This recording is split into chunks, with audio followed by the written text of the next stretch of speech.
ಎಲ್ರಿಗೂ ನಮಸ್ಕಾರ. ಪರಮಪೂಜ್ಯ ಶ್ರೀ ಸಿದ್ದೇಶ್ವರ ಸ್ವಾಮೀಜಿಯವರ ಸುಜ್ಞಾನ ಸಂಪತ್ತು ಎಂಬ ಪುಸ್ತಕದಿಂದ ಒಂದು ಪುಟವನ್ನು ಓದಲಿದ್ದೇನೆ. ನಮ್ಮ ಭಾರತೀಯರೆಲ್ಲರೂ ಧರ್ಮಪ್ರಿಯರು. ಬದುಕು ಎಷ್ಟು ಮಹತ್ವವೋ ಧರ್ಮಶೀಲವಾದಂತಹ ಬದುಕು ಅಷ್ಟೇ ಮಹತ್ವದ್ದು ಎಂದು ನಂಬಿದವರು. ಅಂತಹ ಧರ್ಮ ಜೀವನ, ಧರ್ಮದ ಉದ್ದೇಶ ಏನೆಂಬುದನ್ನು ನಾವೆಲ್ಲರೂ ಅರಿಯುವುದು ಬಹಳ ಮುಖ್ಯ. ಬಾಹ್ಯ ಬದುಕು ಸಮೃದ್ಧವಾಗಬೇಕು ಅಂತಾದ್ರೆ ಅಂತರಂಗದಲ್ಲಿ ಮಾಧುರ್ಯ ಉಂಟಾಗಬೇಕು. ಆವಾಗ ಮಾತ್ರ ಜೀವನ ಪರಿಪೂರ್ಣ ಅನ್ಸುತ್ತೆ. ಜೀವನಕ್ಕೆ ಹೊರಮೈ ಹಾಗೂ ಒಳಮೈ ಎಂದಿರುತ್ತದೆ.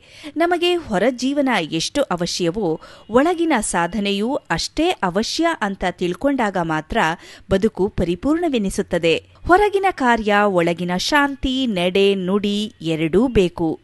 ಮಾತು ಮಧುರವಾಗಿರಬೇಕು, ಮನಸ್ಸು ಶಾಂತವಾಗಿರಬೇಕು.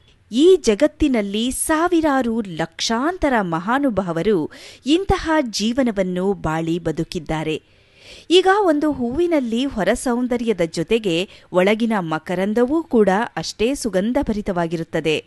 ನಮ್ಮ ಜೀವನವೂ ಕೂಡ ಹಾಗೇ ಇರಬೇಕು ಅಂತಾರೆ. ಈಗ ನೋಡಿ, ಒಂದು ಪುಟ್ಟದಾದಂತಹ ಹಕ್ಕಿ ಮರಿ ಇರುತ್ತೆ. ಅದು ಸುಂದರವಾಗಿ ನೆಮ್ಮದಿಯಿಂದ ಬದುಕುತ್ತದೆ.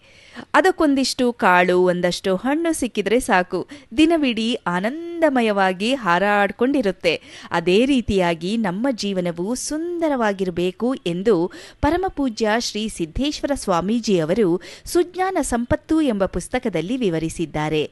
ಧನ್ಯವಾದಗಳು.